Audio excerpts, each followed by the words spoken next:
तर मित्रांनो व्हिडिओमध्ये आणि स्वागत आहे. आज आपण बनवणार आहोत मुगाची डाळ. तर मुगाची डाळ सुक्क कसं बनवायचं आज आपण बघायला शिकून घेणार आहोत. तर ह्यासाठी आपण पहिल्यांदा एक वाटी मुग डाळ घ्यायची, एक वाटी तुमचे तुम्हाला लागलं असं तिखटनुसार चटणी घ्यायची, कांदा, कोथिंबीर आणि वाटलं लागलं तर तुम्हाला एक मिरची टाकू शकता याच्यात आणि तेल थोडंसं. तर सर्वप्रथम पहिल्यांदा आपण जरा तव्यामध्ये तेल टाकून घेऊया थोडं तेल करण्यासाठी. तेल गरम झाले का बघून घ्या. त्यासाठी एक कांद्याची तुकडी टाकायची मस्त. तर तेल मस्त गरम झालं तर आपण कांदा पहिला भाजून घेऊया मस्त.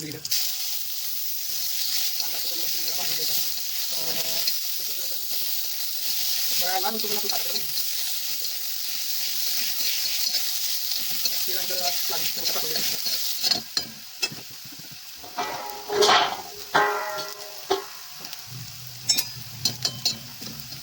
कांदा असं तसला नाही तर मस्त आता मग टाकून घ्यायचं आपल्याला.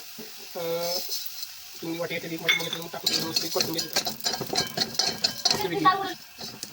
अशा टाकून जरा चटणी तिखट किती पाहिजे त्यानुसार तुम्हाला चटणी टाकून घ्यायची. थोडं तिखट चवीनुसार. साधारणतः तुम्ही किती करणार आहे त्यानुसार पाणी ॲड करा. थोडं जास्त तरी पण आपली डाळ तयार झालेली आहे. आता ही ताटामध्ये घ्यायची मस्त आपण बघू शकता तुम्ही कसली डाळ मस्त वाटते.